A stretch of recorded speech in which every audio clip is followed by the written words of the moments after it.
The sleek research vessel, Cosmic Voyager, hung in Earth's orbit like an iridescent teardrop. Its hull, composed of a material that absorbed rather than reflected light, rendered it nearly invisible against the backdrop of space.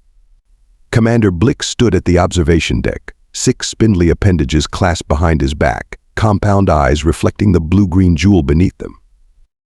"Magnificent, isn't it?" he said to no one in particular. Another world teeming with life. Primitive, but fascinating nonetheless.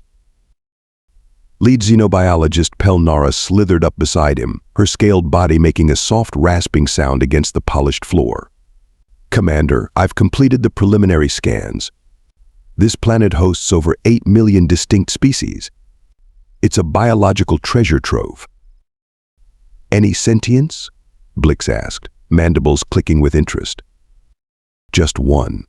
They call themselves humans. Bipedal mammals, tool users. Fairly recent evolutionary success story." Pelnara's voice dripped with the particular brand of condescension only a scientist from an advanced civilization could muster. "They've managed to spread across the planet, but haven't ventured far beyond their atmosphere. Quite adorable, really." The third member of their team, Security Director Vrax, stomped over. His massive frame, covered in armored plates, dwarfed the others. "Horrible until they're swarming your homeworld," he grumbled. "Remember the Zilbax incident? Started with adorable too." Always the pessimist, Pelnara sighed, tapping at her datapad. "Oh, the scanners have picked up something interesting. One of these humans appears to be isolated in a remote wilderness area, in perfect opportunity for observation without contamination." The main screen flickered to life, zooming in with impossible clarity to a dense forest region. Mountains rose in the distance, snow-capped and forbidding. A river snaked through the valley below, and beside it, something that didn't belong, a small metallic craft, partially buried in mud and rock. Smoke still drifted from its damaged hull. "Crash landing," Vrax noted. "Recent." "Life signs?" Commander Blix inquired. Pelnara adjusted the sensors. One human, female, moving away from the crash site. The image shifted, following a figure trudging through the underbrush. "She appears injured but functional." "Perfect," Blix said, mandibles spreading in what passed for a smile among his species. "Begin detailed observation protocol. Let's see how these humans fare against the elements." The screen focused tighter on the lone human, her face set in grim determination as she navigated the wilderness, completely unaware that alien eyes watched her every move from above. "Bring up the file on the local apex predators." Lead researcher Zoltek commanded, his translucent tentacles dancing across the ship's control console. The data specialist obeyed, and a series of holographic images materialized in the center of the bridge. Bears, wolves, big cats, and various reptiles rotated slowly in the air. Zoltek was renowned across 17 star systems for his comprehensive catalog of dangerous creatures. His 6 eyes, each a different shade of purple, narrowed as he studied Earth's predators with obvious disappointment. "Is this all? Nothing with acid blood? No telekinetic abilities? Not even a proper venomous bite that can melt exoskeletons?"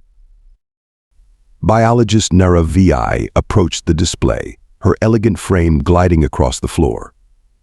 The light from the hologram reflected off her silvery skin. "Don't be so dismissive, Zol. These creatures have evolved in isolation for millions of years. Their methods of killing are quaint but effective." She pointed one of her 4 slender arms at the image of a tiger. "This one, for instance, has remarkable stealth capabilities and jaw strength that could crush most exoskeletons." "What?" "Boring." Zoltek sighed dramatically. "We've seen it all before. Teeth, claws, rudimentary pack hunting.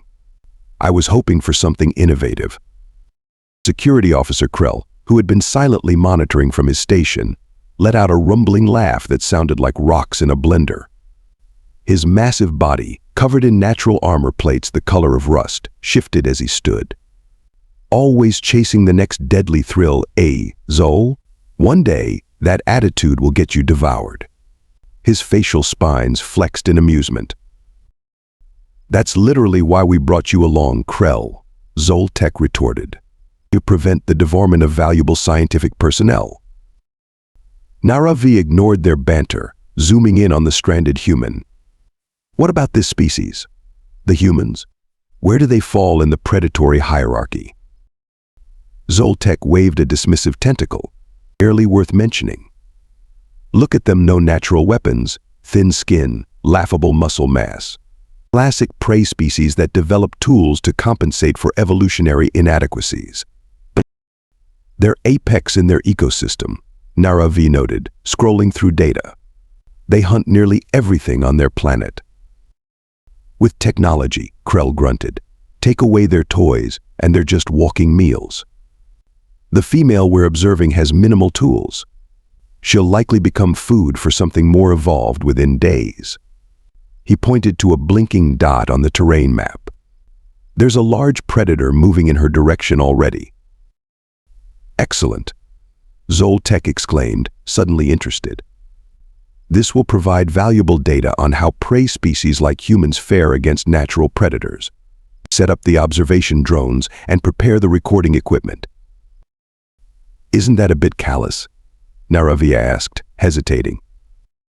"We're scientists, not conservationists," Zoltek reminded her. "The Prime Directive forbids interference, even to save a doomed specimen. Besides, predator-prey interactions are the foundation of our research."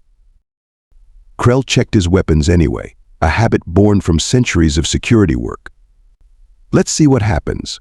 If nothing else, it'll be educational."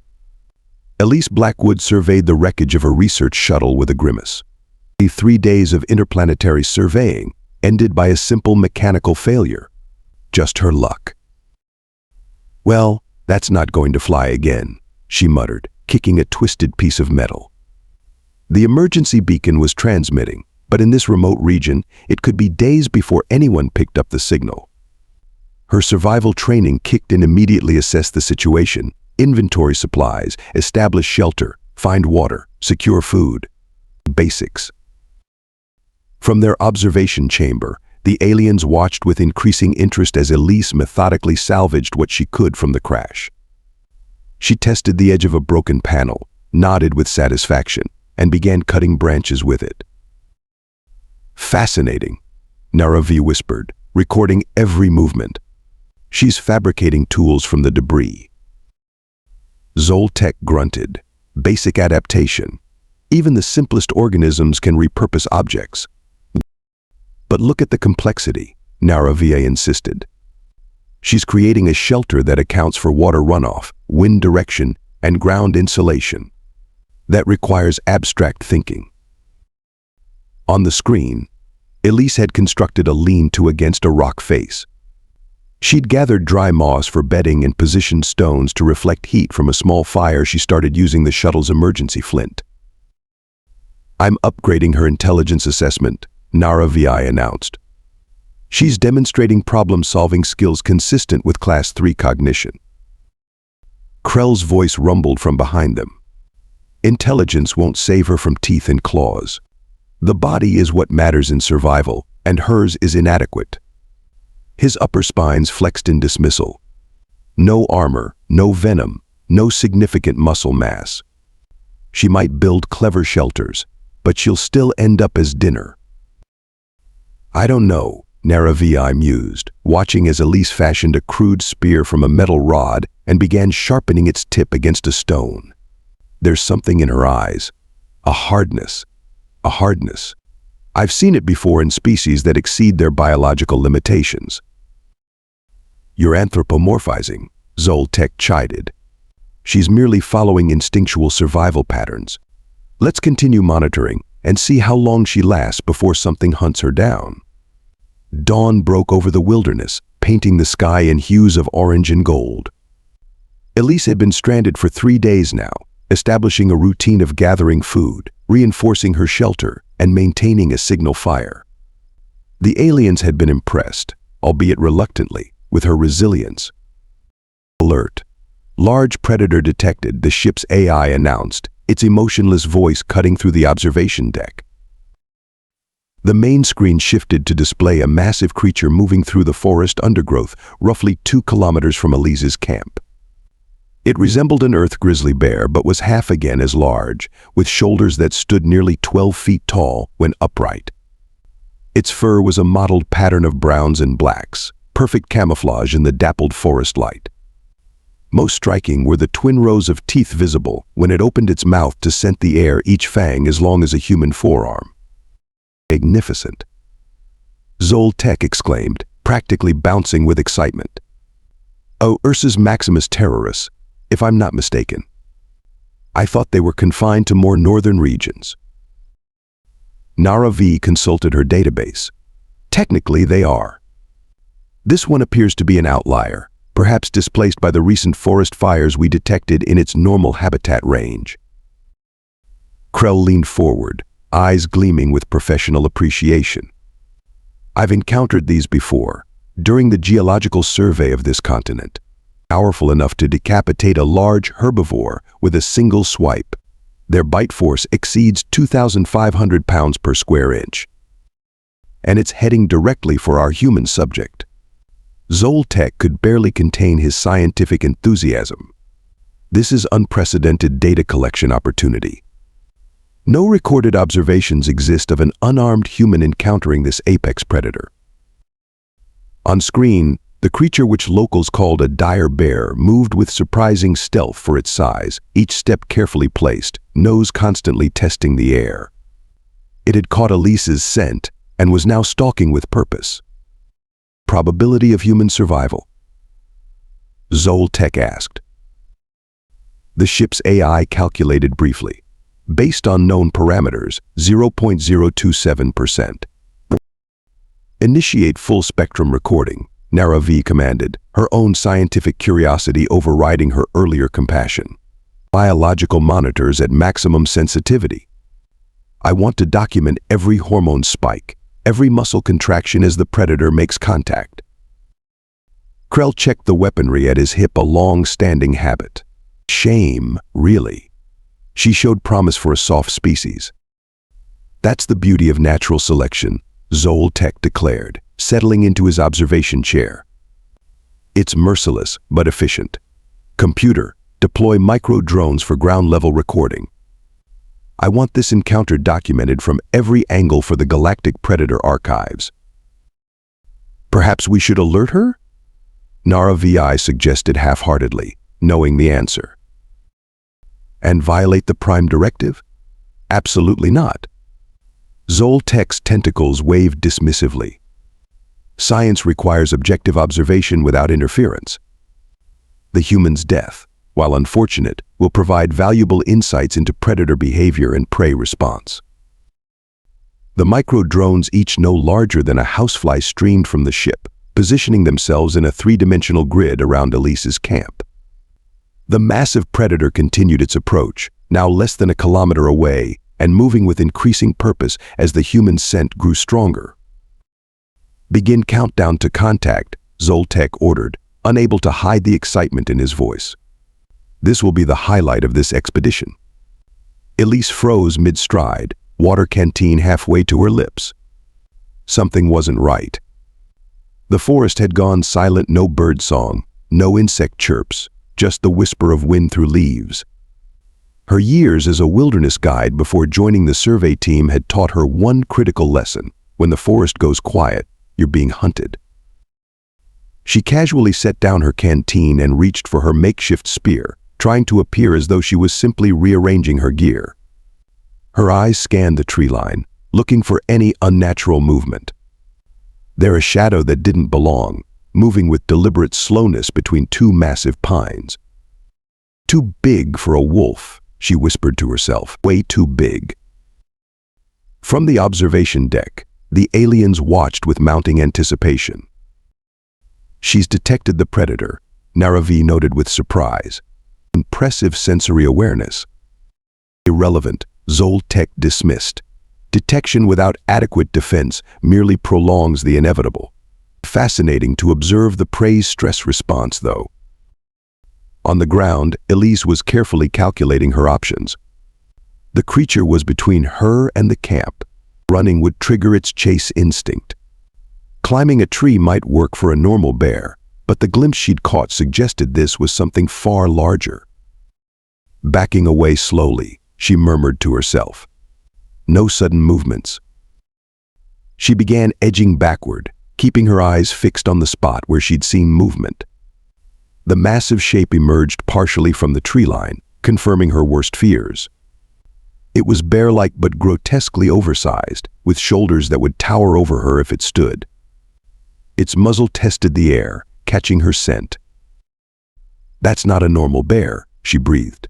"What the hell evolved while I wasn't looking?" The creature let out a low, rumbling growl that seemed to vibrate the ground beneath her feet. Elise continued her slow retreat until her back pressed against something solid as sheer rock face. She'd backed herself into a corner. "Well, shit," she said with remarkable calm. "This complicates things." Heart rate elevated but controlled, HFY reported, watching the biometric readings from the micro-drones. She's experiencing fear but maintaining cognitive function. Most prey species enter complete panic at this stage. "The calm before death," Krell commented. "I've seen it before." A final moment of clarity when prey accepts its fate. But Elise wasn't accepting anything. Her mind raced through survival protocols, weighing options that ranged from suicidal to merely desperate. The massive bear thing had fully emerged now, standing on all fours yet still tall enough to look her in the eye. It swayed slightly, sizing her up, deciding if she was worth the effort to kill. Elise gripped her makeshift spear tighter. The metal rod with its sharpened end seemed woefully inadequate against the mountain of muscle and fur before her. She glanced quickly around the rock face behind her, extended upward at least 30 feet. No climbing out.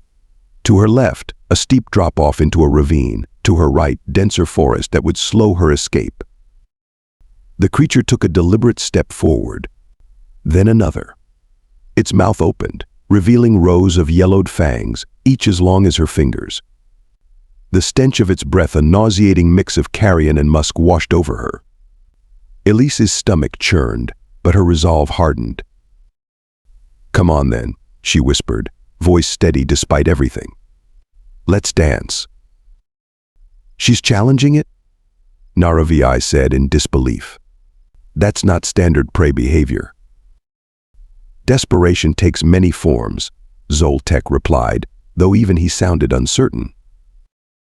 The massive predator rose suddenly to its hind legs, now towering nearly 12 feet tall, its massive paws ending in claws like curved daggers.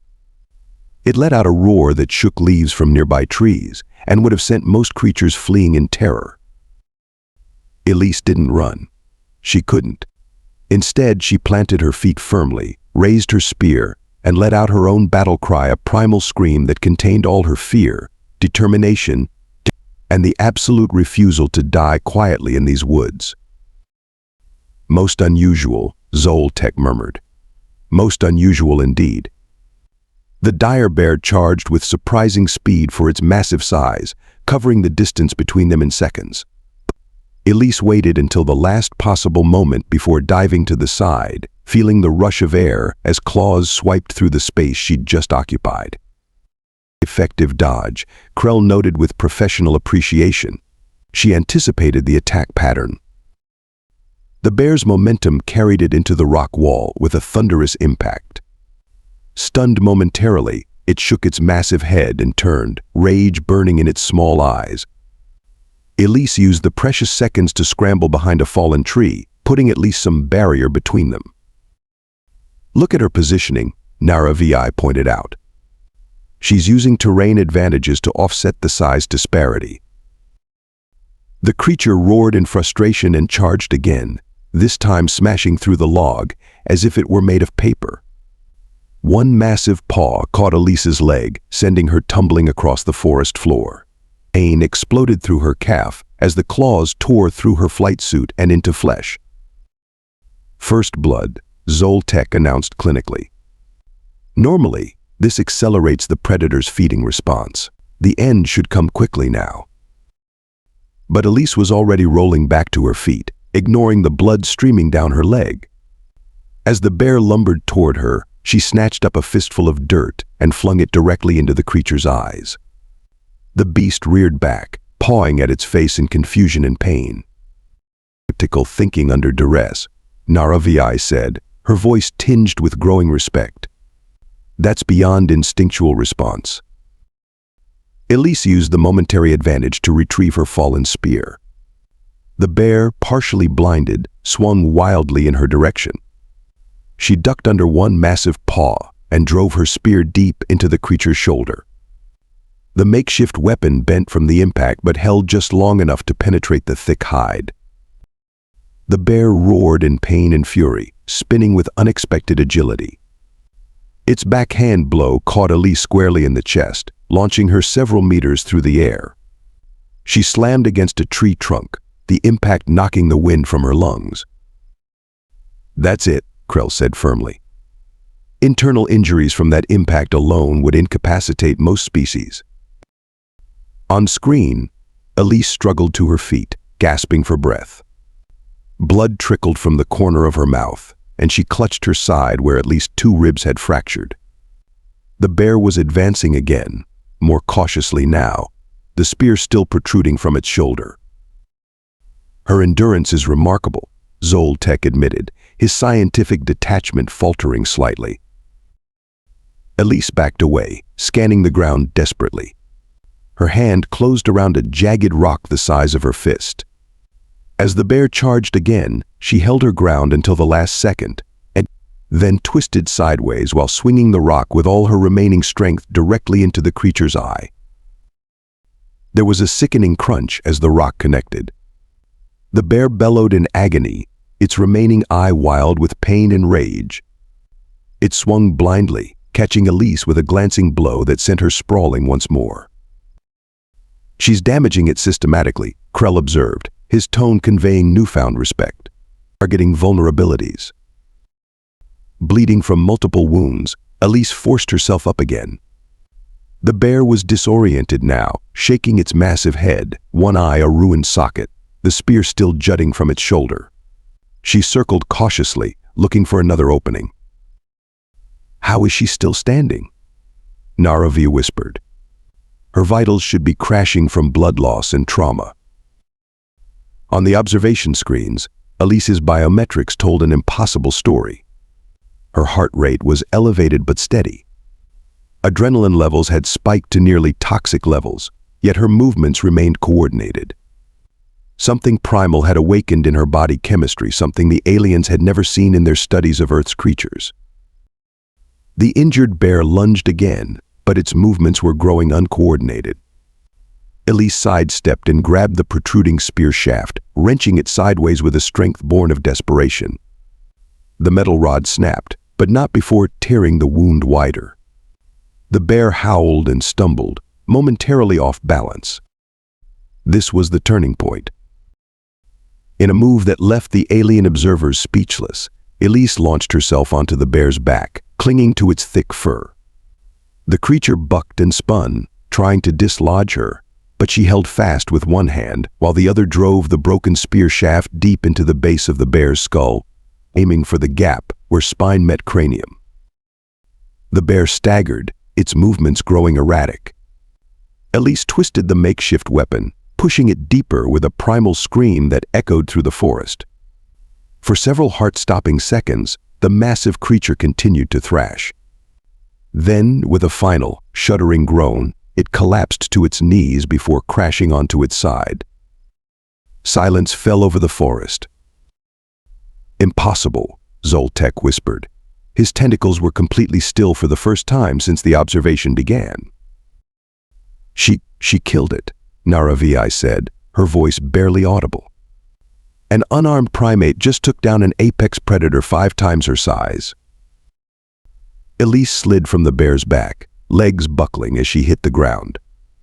She crawled a short distance away before collapsing onto her back, chest heaving with ragged breaths, body covered in blood, both hers and the creature's. But she was alive. Against all odds, against all predictions, she had survived. "I believe," Krell said slowly, that we may need to reconsider our classification of humans in the predatory hierarchy. For several minutes, Elise remained motionless beside her fallen opponent, gathering strength. Then, with a groan that spoke volumes about her injuries, she pushed herself to a sitting position. Her flight suit was in tatters, soaked with blood and dirt. She assessed her wounds with clinical detachment: deep lacerations on her left calf, at least 2 broken ribs, countless bruises, and a dislocated shoulder. "First things first," she muttered, gritting her teeth as she gripped her limp arm. With a practiced motion and a sickening pop, she forced the joint back into its socket. A string of colorful curses followed, echoing through the otherwise silent forest. Did she just reset her own shoulder? Naravi asked incredulously. Without medical assistance or pain management, Zoltek confirmed, his voice a mixture of horror and fascination. These humans are hardier than our initial assessment suggested. On the ground, Elise had dragged herself to the nearby stream. She washed her wounds carefully, using strips torn from the cleanest parts of her flight suit to bind the worst of them. Then, with grim determination, she retrieved her knife from her boot and returned to the massive carcass. "Now, let's not waste good resources," she said to herself. What followed left even Krell speechless.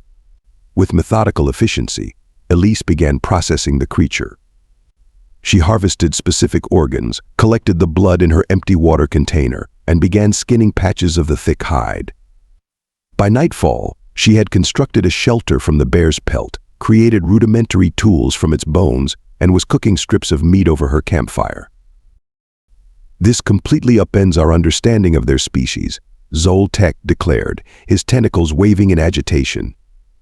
"She didn't just survive the encounter, she's utilizing every component of the predator for her own benefit." "It's not just physical resilience," Naravi added, studying the biometric data. "Her body chemistry is unlike anything we've encountered. The ability to suppress pain, accelerate healing, maintain function, despite significant blood loss, these are not characteristics of prey species." Krell, who had been uncharacteristically quiet, finally spoke. "We've been looking at them all wrong. Their physical attributes, the lack of claws, the blunt teeth, the relatively weak muscles, those aren't evolutionary failures. They're trade-offs." "Trade-offs for what?" Zoltek demanded. For this, Krell gestured at the screen where Elise was now crafting a spear with a far more lethal point, using the bear's own claws.